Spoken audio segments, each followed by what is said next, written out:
Hello students, welcome back to my YouTube channel. In this video, I am going to discuss hysteresis loop or BH curve. We are using different material for different application. Like for transformer core, some material. For toroidal transformer, another material. For generator, another. Permanent magnet and the electromagnet, also different material. These applications, we are choosing the materials based on its behavior in magnetization and demagnetization.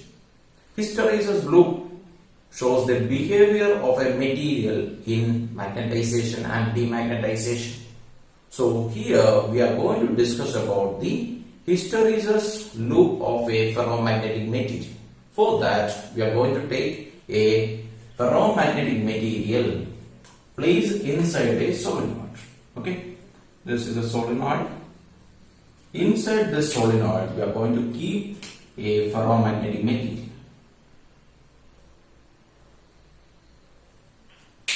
Like this. This solenoid is connected to a voltage source. That is a variable voltage source and a key. And then ammeter. Okay. So when the key is closed, the current flows through this solenoid. That current will produce a magnetic field inside the solenoid. So that magnetic field magnetizes the ferromagnetic material. So that magnetic field, magnetizing capability, we will call it as magnetic intensity. Magnetic intensity H. Magnetic intensity H is equal to B naught divided by mu naught. What is B naught? That is mu 0 Ni. Okay, from this we can say that H is directly proportional to I. So by calculating the current, we can calculate the H. Okay, so the H is inside here. Okay, H is inside here. This H value can be calculated from the ammeter reading. Okay, then so this magnetizing field magnetizes the ferromagnetic material. So there is a magnetic field is generated inside.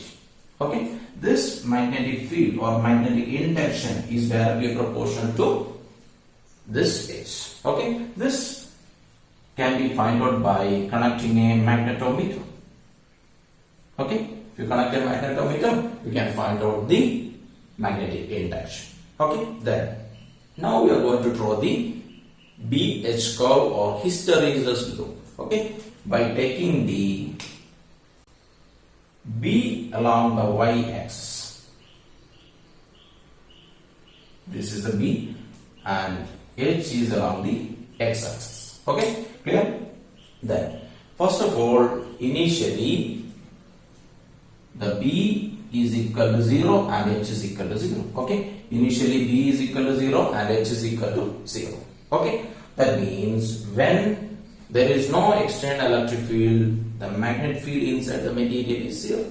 Because in a ferromagnetic material, the net magnetic dipole moment is 0.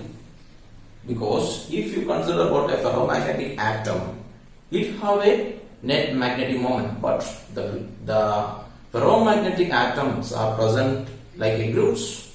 You will say that domain. Okay, each domain atom possesses a net magnetic moment, but the dipoles are aligned in the opposite direction. This is the one portion, we will say the domain. In the domain, all the atoms are in the same direction, but you see this.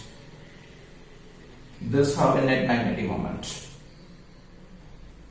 in this direction. This have a net magnetic moment in this direction. This domain has a magnetic moment in this direction. This one have this direction. This one have this direction.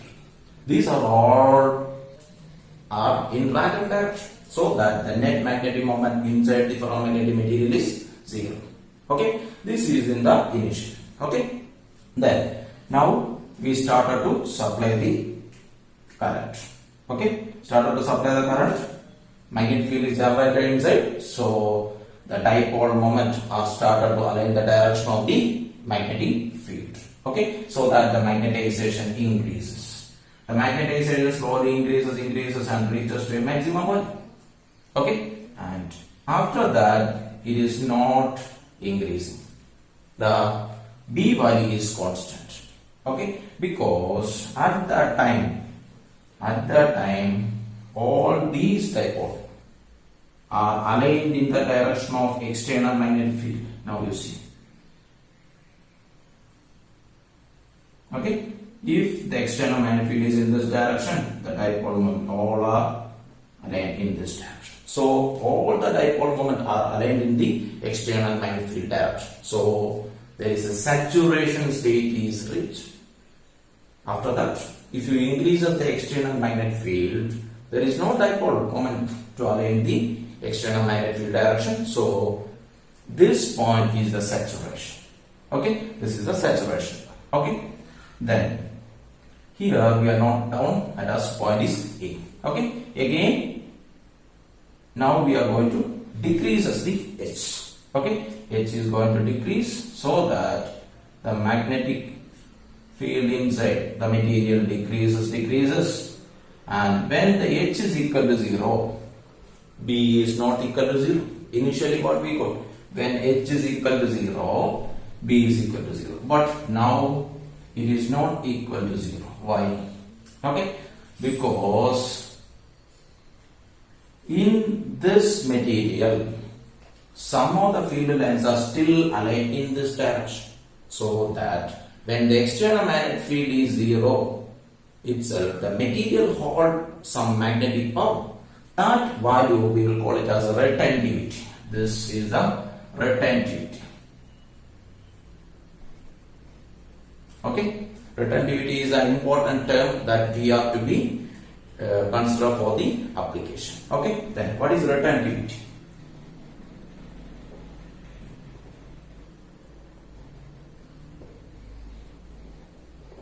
Retentivity. It is a value of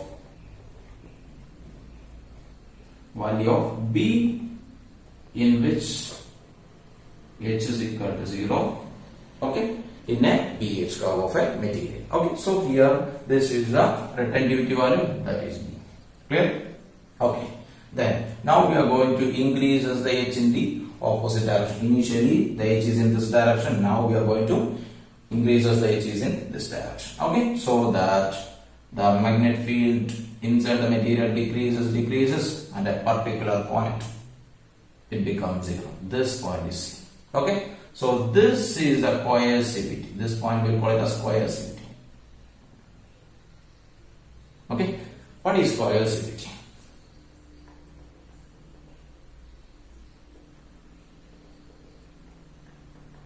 It is the value of H in which B is equal to 0 in a pH curve.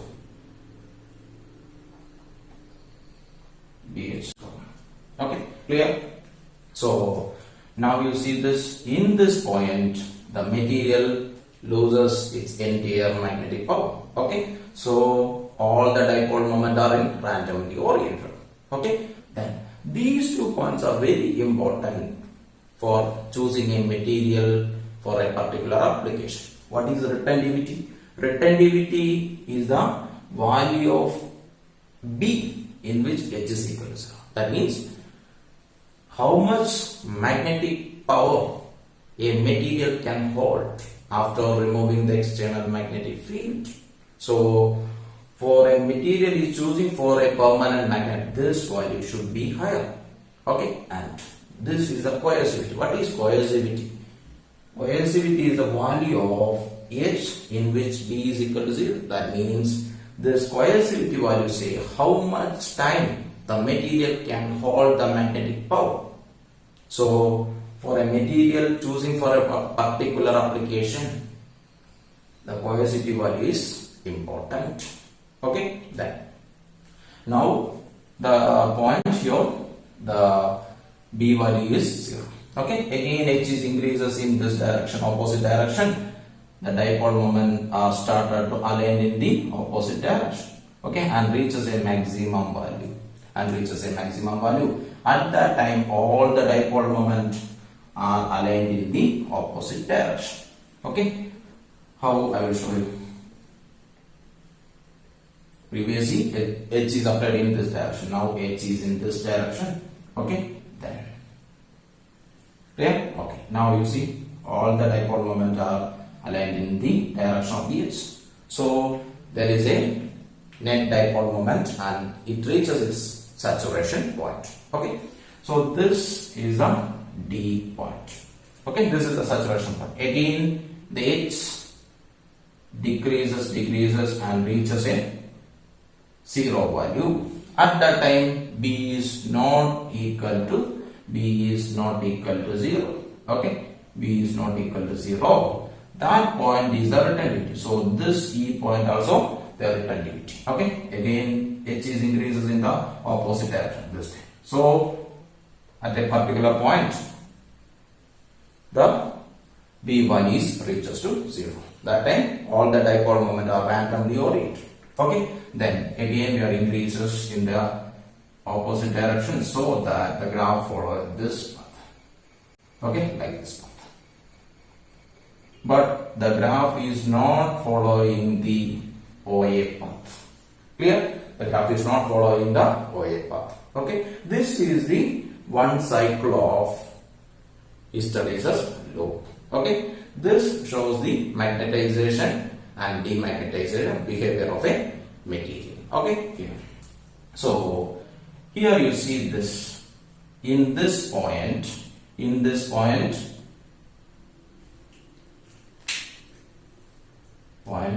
B is not equal to 0 but H is equal to 0. Okay, what about here? In this point H is not equal to 0, B is equal to 0. That means first H 0, then B 0. Okay, after that you see again here also all the in this graph, first of all the H 0, then only the B is to be comes to 0. That means the B is lags behind H. Okay, so that's why the name of this BH curve is hysteresis curve or hysteresis loop. Hysteresis, the meaning is that lagging behind. Here the B is lagging behind H.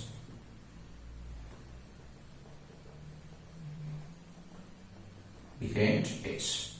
Okay, then now you see this here initially B is equal to 0, H is equal to 0.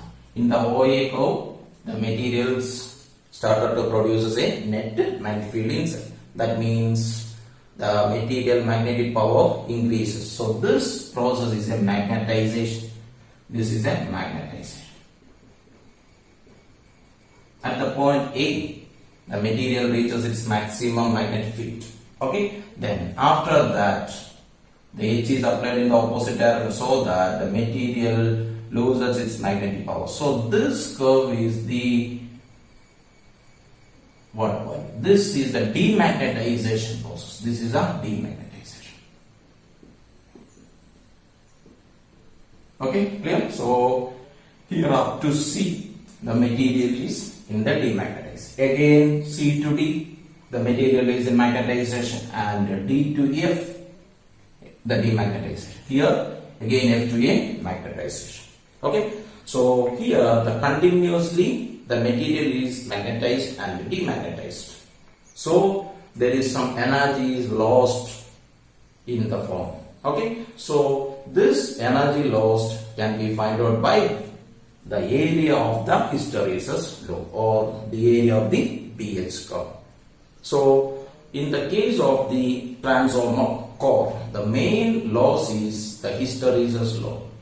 To reduce the hysteresis loss, choosing the soft iron core which have very less area. Okay, I will show you the hysteresis loop of a soft iron core. Okay, so